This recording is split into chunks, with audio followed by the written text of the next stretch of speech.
Good evening. So there's something that I kind of mention from time to time, I guess because it's a good portion of the book of Acts. And that is the time that Paul spent while he was being put on trial for his life. And he spent the time talking about the gospel, even to people that we might think were...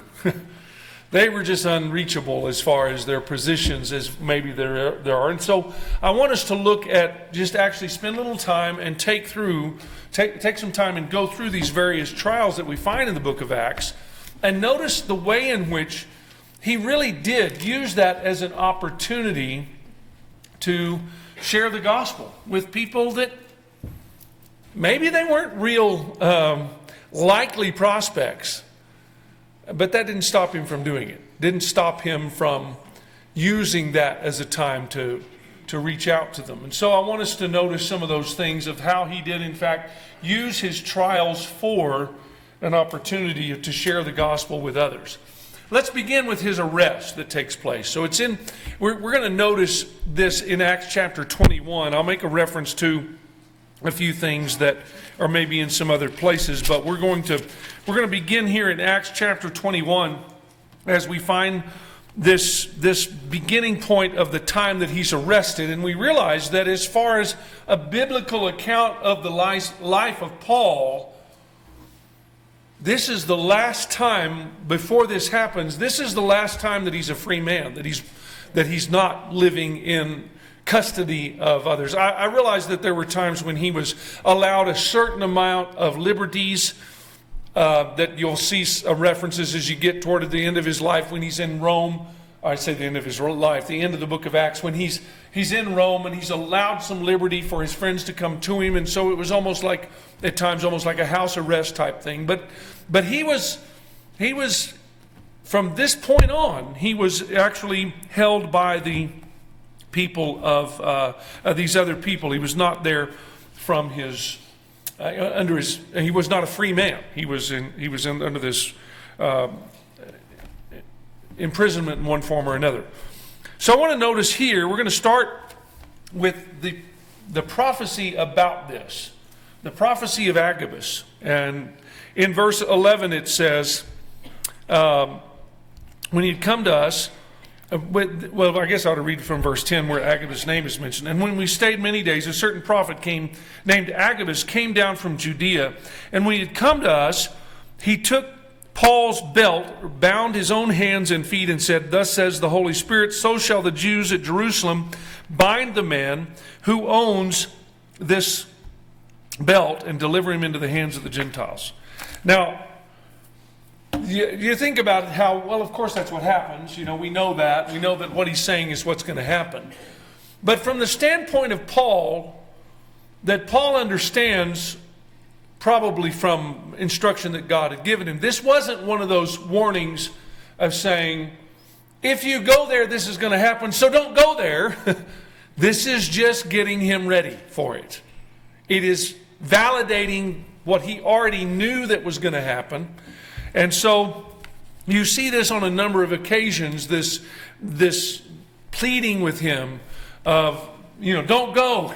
We don't want you to go there. Don't do this. This is a warning. And they kind of took it that way. If we keep reading there, he goes on and it says, "Now, when we heard these things, both we," so that would be inclusive of Luke, who's writing it, because he says we, not they, and the others, probably Timothy and some of these others, he said, when we heard these things, both we and those from that place pleaded with him not to go up to Jerusalem. Then Paul answered, "What do you mean by weeping and breaking my heart? For I am ready not only to be bound, but also to die at Jerusalem for the name of the Lord Jesus." So when he would not be persuaded, we ceased, saying, "The will of the Lord be done." It's similar, isn't it, to what happened with Jesus? When Peter, "Oh, Lord, may it never happen to you," as he's telling about what's going to happen to him when he is going to be taken captive and he's going to be crucified and he's going to be tortured even before that. So it's interesting that you see that same kind of thing happening with Paul. We don't want this to happen to you. We don't want you to go to prison. We don't want you to be taken captive.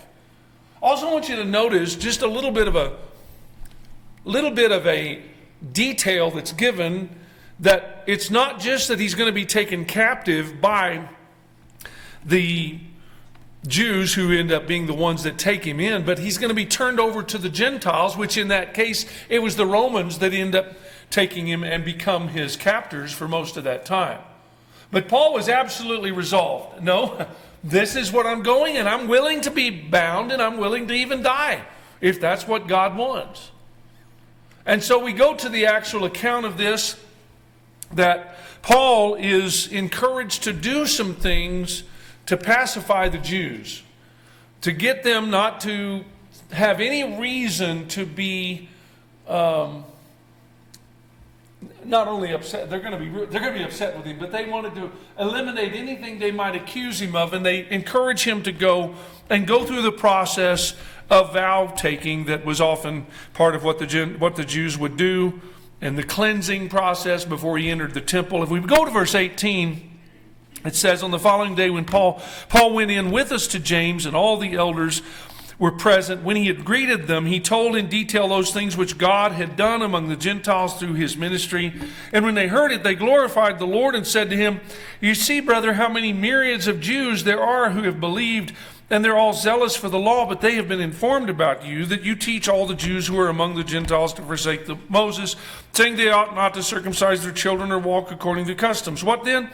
The assembly must certainly meet, for they will hear that you have come. Therefore, do what we tell you. We have 4 men who have taken a vow. Take them and be purified with them. Pay their expenses so they may shave their heads, that all may know that those things of which you are informed concerning you are nothing, but that you yourself walk orderly and keep the law. Now, that might come as a surprise as we're reading this, because we think about all the number of things when Paul is telling people, we are not... When they're going and teaching not only the Gentiles, but also in the writings of Paul, that there is no obligation to keep the law. But he's doing these things for one reason, and that was to provide there be nothing they could accuse him of, even in regard to the keeping of the law of Moses. He's making some provisions for that. He's not doing what he had accused Peter of, where Peter was isolating the Gentiles and acting like he wasn't having anything to do with them. He is becoming a Jew to a Jew, as he talks about in 1 Corinthians chapter 9. He's meeting those things that were part of their customs to not cause any offense, as he's going to be going into the temple and engaging in some of the other things that were part of their observances. So, and then in fact it goes on in verse 25 and explains, but concerning the Gentiles who believe, we have written and decided they should observe no such thing, except that they should keep themselves from things offered to idols, from blood, from things strangled, from sexual immorality. Remember the letter that they sent out after the meeting in Acts chapter 15. So there's a reference to this. It's what they were actually compelling people and requiring of them. But he is they were encouraging Paul to do these things to pacify the Jews. And it's interesting that this is their recommendation. This isn't necessarily what God... It's not that he's violating something God had told him to do. This is just a provision they're making. They're going to just try to keep these Jews from getting angry at him. And it's interesting, too, because we see God's already told them, this is going to happen. You may try to do some things to put it off, but it's going to happen. You're going to be arrested. In verse 27... you see what happens with the mob there, that what turns into a mob. If we read I want to read verse 26. We didn't read that one yet. Then Paul took the men, and the next day, having purified with them, entered the temple to announce the expiration of the days of purification, at which time an offering should be made for each one of them. So he goes through this purification process. Some of that had to do with where he had been and who had been with, etc. When the 7 days were almost ended, Jews from Asia, seeing him in the temple, stirred up the whole crowd and laid hands on him, crying out, "Men of Israel, help! This man is the man who teaches all men everywhere against the people and against the law, against this place. And furthermore, he's brought Greeks into the temple and has defiled this holy place." Now, this version uses the word Greeks here, but this is just simply describing non-Jews, that they're assuming, and this is really an assumption that they're making, that he's bringing in these Gentiles defiling the temple. And this stirs them up. In verse 29, it says, here's the basis of that assumption. They had previously seen Trophimus the Ephesian with him in the city, in other words, a Gentile, whom they supposed, and I'll say assumed, whom they assumed that Paul had brought into the temple. And all the city was disturbed, and the people ran together, seized Paul, dragged him out of the temple, and immediately the doors were shut. And you notice, it goes on and it says, this is the degree to which they're upset. They're not just going to try to prevent him from what they perceive as being defiling the temple. They're ready to kill him. As it goes on from there, it says, as they were seeking to kill him, news came to the commander of the garrison that all Jerusalem was in an uproar. Now that wording lets us know this is the Romans' intervention now. These soldiers here, you realize that the high priest, they had their own soldiers, but in regard to this garrison, in regard to the one that's here, the commander of the garrison, we're talking about the Romans now. And much of the time, their focus is on keeping the peace, stopping any kind of an uproar, any kind of a riot, any kind of a thing that might be a disturbance to their order of things. So he says, he immediately took soldiers and centurions and ran down to them. And when they saw the commander and the soldiers, they stopped beating Paul. So while this is happening and we see the people are ready to kill him and there's this riot starting up, they're beating Paul. He's already started facing some of what had been predicted. I don't know. I don't know what that's like. To have an angry mob of who knows how many around you that are just beating you. There's certain circumstances like that. It doesn't matter if you're Chuck Norris.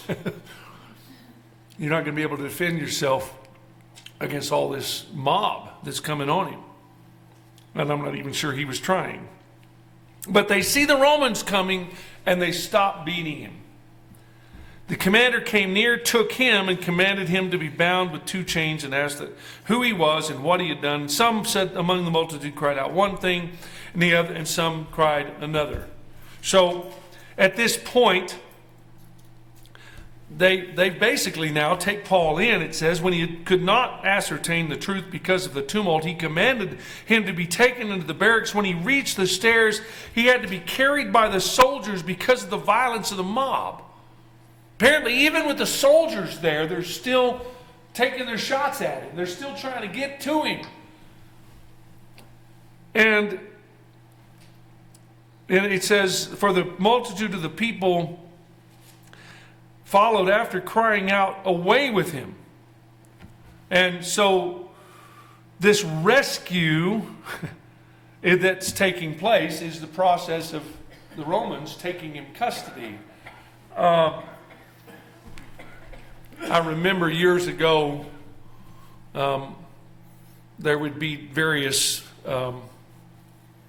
disturbances. I'm talking about like when I was a kid, there'd be some riots or some things that were going on. And I just remember there was this one, I can't remember his name right now. He kind of had a reputation. He was a Texas Ranger, and he would go into some of these riots and he'd find who was causing the trouble and he'd go grab that guy. And literally, he found the one that was making the trouble. He would arrest him, sometimes rather violently, and get him out of there, and the riot would be over. And I think that's kind of what these guys are assuming. Paul seems to be the center of this. We're going to get rid of him, and then this is going to calm down.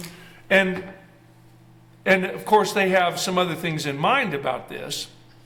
when it says that they're going to take him into the barracks, I think we know ahead of time what they have in mind. They're going to get the truth out of him, whatever it takes. As he was about to be led into the barracks, he said to the commander, "May I speak to you?" And he replies, "Oh, can you speak Greek?" As he's asking permission to speak, he apparently says it in Greek, not in Hebrew, not in Aramaic, which was actually the more common language among the Jews at the time. He said, "Are you not the Egyptian who in some time ago stirred up a rebellion and led 4,000 assassins out into the wilderness?" He's already got his own idea of who this Paul must be. And he says, "No, he said, I am a Jew from Tarsus in Cilicia." And he says this, although I don't know that the commander fully got the gist of it when he said, "I am a citizen of no mean city." I believe that's a reference to his Roman citizenship. But had the commander realized it at this point, I don't think he would have followed what happens a little bit later. He says, I implore you, permit me to speak to the people.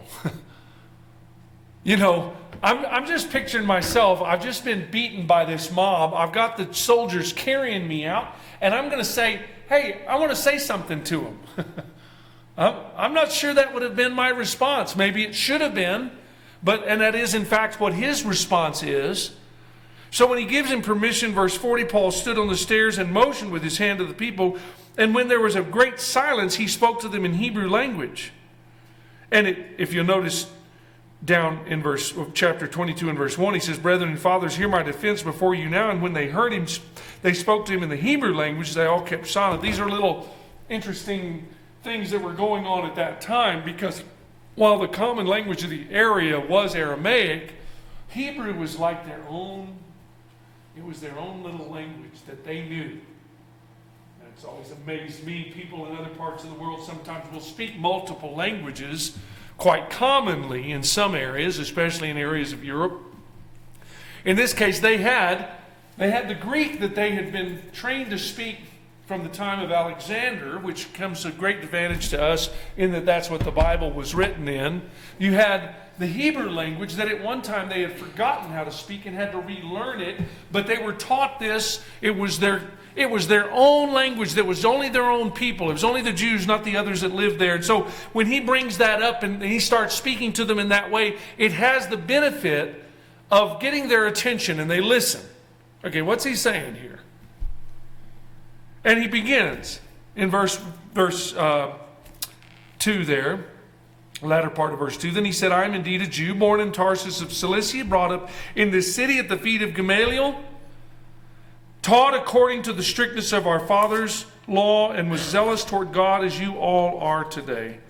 I persecuted this way to death, binding and delivering into prisons both men and women, as also the high priest bears me witness, and all the council of the elders, from whom I received letters to brethren, and went to Damascus to bring in chains even those who were there to Jerusalem to be punished." Now I'm going to, just for time's sake, I'm going to skip a little bit here, because you're familiar with this. When he retells about his conversion on his road to Damascus, he sees the light. He's struck blind. He's told by Jesus that the one he's persecuting is him, that he recognizes that he is deity and that he's certainly not doing what he should. But and of course he goes to Ananias, who teaches him the gospel, and he tells him, "And now why tarriest thou? Rise and be baptized, wash away your sins," in verse 16. I want to pick up in verse 17 where he says, "Now it happened when I returned to Jerusalem and was praying in the temple that I was in a trance and saw him saying to me, 'Make haste and get out of Jerusalem quickly, for they will not receive your testimony concerning me.' So I said, 'Lord, they know that in every synagogue I imprison and beat those who believe on you. And when the blood of your martyr Stephen was shed, I also was standing by, consenting to his death, and guarding the clothes of those who were killing him. And he said to me, Depart, for I will send you far from here to the Gentiles.'" And it's almost like that word Gentile, that he was sent to the Gentiles, just stirs the crowd up. In the verse, it says they listened to him until this word, and then they raised their voices and said, "Away with such a fellow from the earth, for he is not fit to live." They cried out, tore off their clothes, threw dust into the air. The commander ordered him to be brought into the barracks and said that he should be examined under scourging, so that he might know why they shouted so against him. So this reaction that they have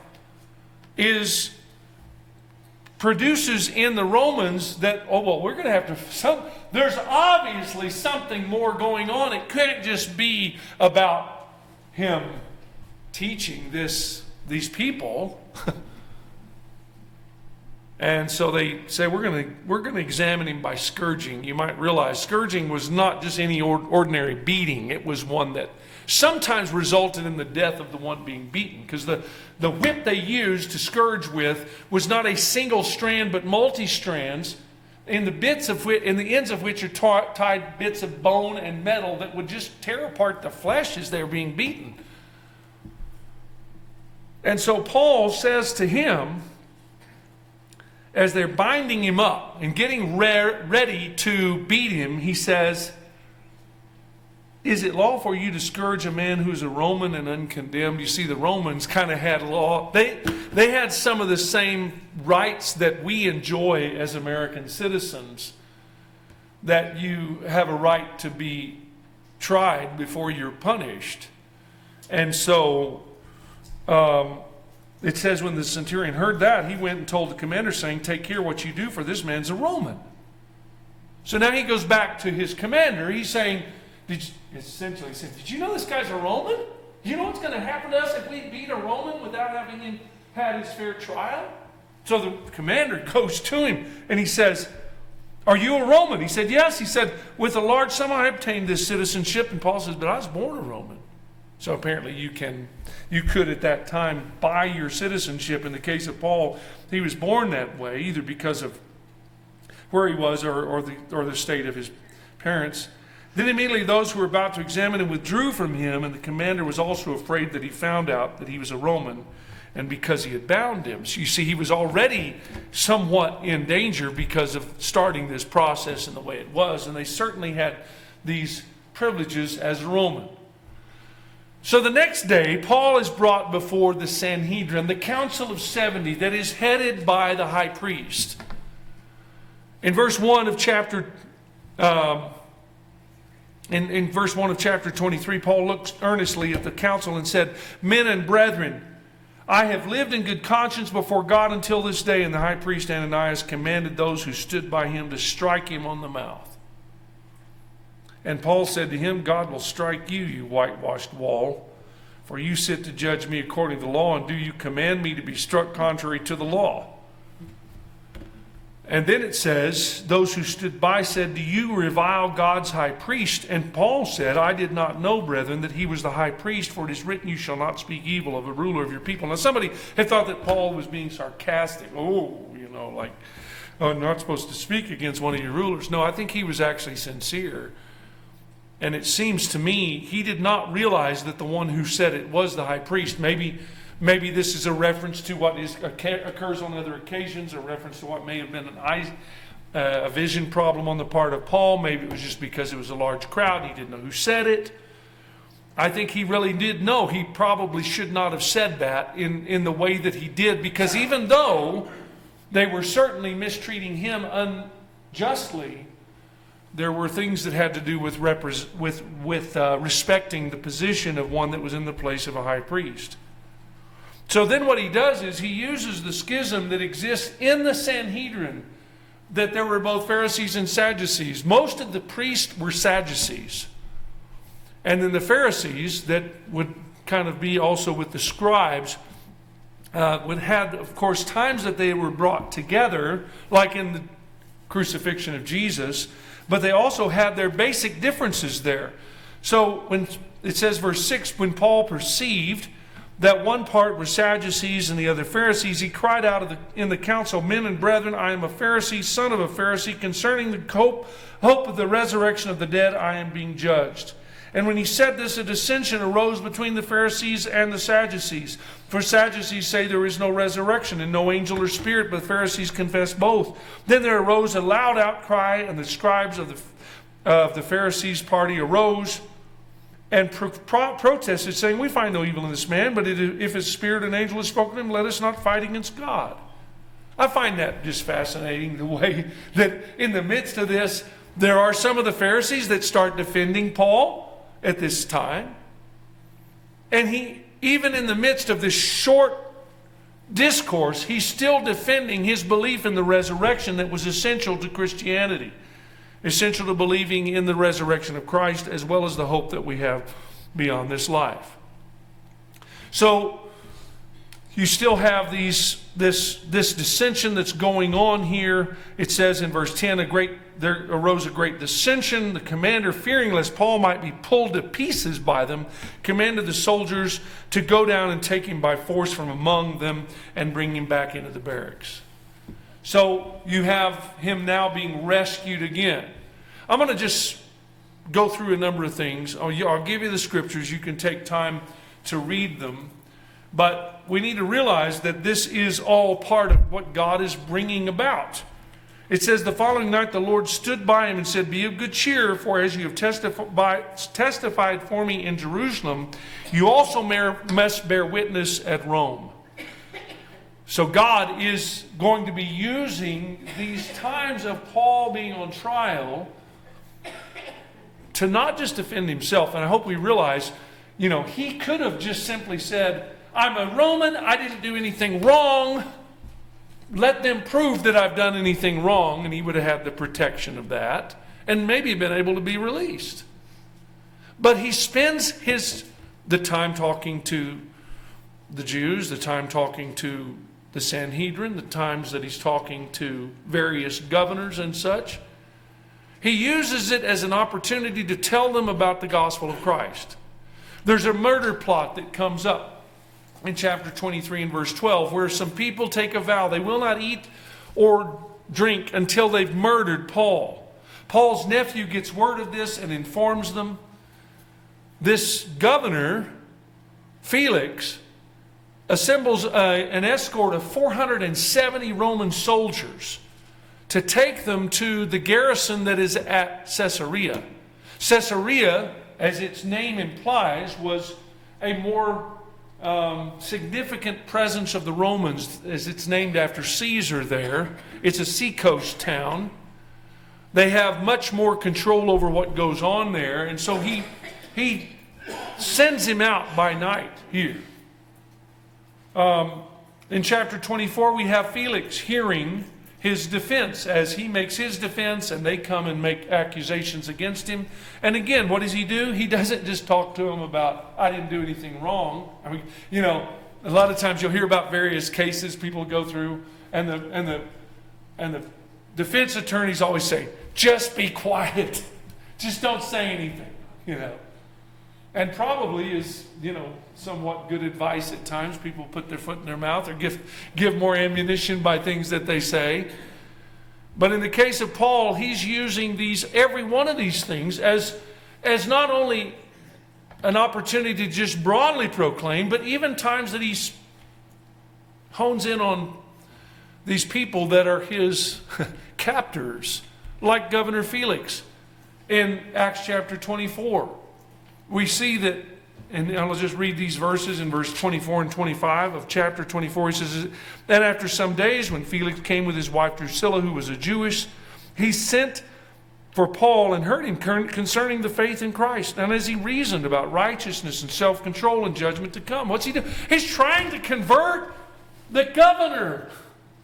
He doesn't consider him unreachable. He's trying to talk to him about faith in Christ, righteousness, self-control, and the judgment to come.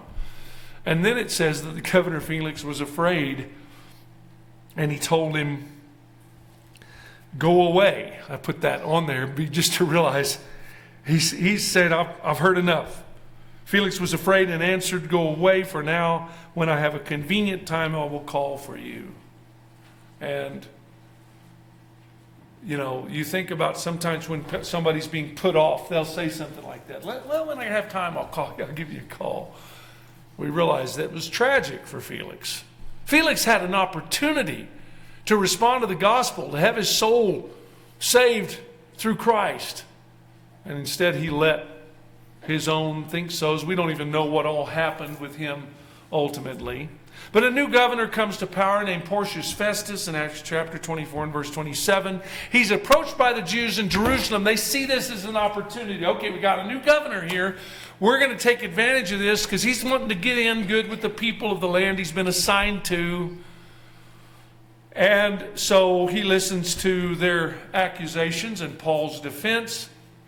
And he starts seeing an opportunity to try to get in good with them, where they want to take him back to Jerusalem, but part of their intent is to get him back in their territory so they can kill him. And Paul then appeals to Caesar, which was actually an official process that once it's accepted, it must be done. And you'll see later in chapter 26 that it's one of those things that's mentioned. If he hadn't appealed to Caesar, he could have been released. Remember when Agrippa is there and talks to him. And that's the king that's involved. He teaches the king, King Agrippa. He's one of the Herodian kings. He's part of that family, the Idumeans that were they were connected but in distant with the Jews, and they're very familiar with the Jews. He wanted to hear this. He wanted to hear what it was about. Festus has an interesting dilemma he mentions in chapter 25 and verse 24 when he says, well, this man's appealed to Caesar and I'm going to send him to the emperor, but I think it's not really right for me to be sending somebody and don't have any charges against him. Can you help me figure out what we're supposed to charge him with? I think that's hilarious. We don't know what we're going to charge him with, but we're going to send him to the emperor. And don't you think we need something? Paul makes his defense in chapter 26. And as he's making this defense and he starts talking about things like the resurrection, Festus' reaction is, you've gone mad. Your much learning has caused you to go mad. And he approaches Agrippa as he's talking about this. If you look there in verse 25, he says, I am not mad, most noble Festus, but speak the words of truth and reason. For the king before whom I also speak knows these things, and I'm convinced that none of these things escaped his attention, since this thing was not done in a corner. He says, King Agrippa, he's talking to the king who's got him on trial. He says, do you believe the prophets? I know that you do believe. Then Agrippa said to Paul, you almost persuade me to be a Christian. There's a lot of different sermons that can be preached on that. Oh, we sing a song, Almost Persuaded. How close that opportunity was.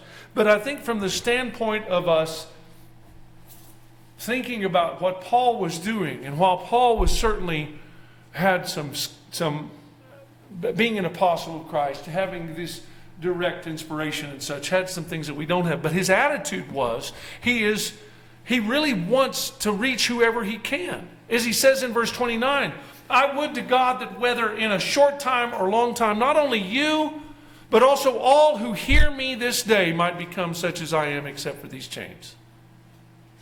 I want to tell everybody, whoever hears me, and we don't even know who all were there to hear it, but we just think about the qualities of effective evangelism that Paul demonstrated in each of these things. He had a resolve. He was willing to be imprisoned or killed if necessary. What are you willing to endure to help to reach other people with the gospel? Embarrassment, ridicule, uncomfortableness. We also see that Paul had a lot of selflessness of he didn't focus on the defense of himself, but on the defense of the gospel of Christ. Sometimes self-pity or defensiveness can keep us from reaching other people. We're so focused on how we might look rather than what God wants us to say. He also used opportunities however they came. How many opportunities do we have to share the gospel? You think about what Paul did. He was willing to teach whoever he could. The riotous mob, Governor Felix, Governor Festus, King Agrippa, also guards and servants and fellow prisoners. You realize in these courtrooms there were other people there. So when he said that all who hear my voice, he's aware of that. He knows there's other people there. We even see later there is a reference to some of the guards of the Romans that become Christians as a result of his teaching. Or the people in the Sanhedrin, the high court of the land. This would be almost like somebody, when we think about the Sanhedrin, it's like the Supreme Court of the Jews. Imagine going into the Supreme Court and your life is on the line. And you're going to take the time to try to teach the gospel to the justices on the Supreme Court. That's essentially what Paul was doing in these occasions. As he said, all who hear my voice. So I hope we'll realize the value in looking at Paul and thinking along the same lines of those that we might have opportunities to reach coworkers or neighbors or our family, our friends, our children's friends, people that we do business with, fellow students, fellow teammates, doctors, fellow club members of whatever sort or another. That can be an opportunity. What an opportunity he had to teach a king. I mean, that was a pretty amazing opportunity to actually get to present this to a king. But the real opportunity was the opportunity that King Agrippa had, and that Governor Felix had, and that Festus had, and they had the opportunity to hear soul-saving gospel. And they heard it particularly from the Apostle Paul. In chapter 26 and verse 18, I just closed my Bible.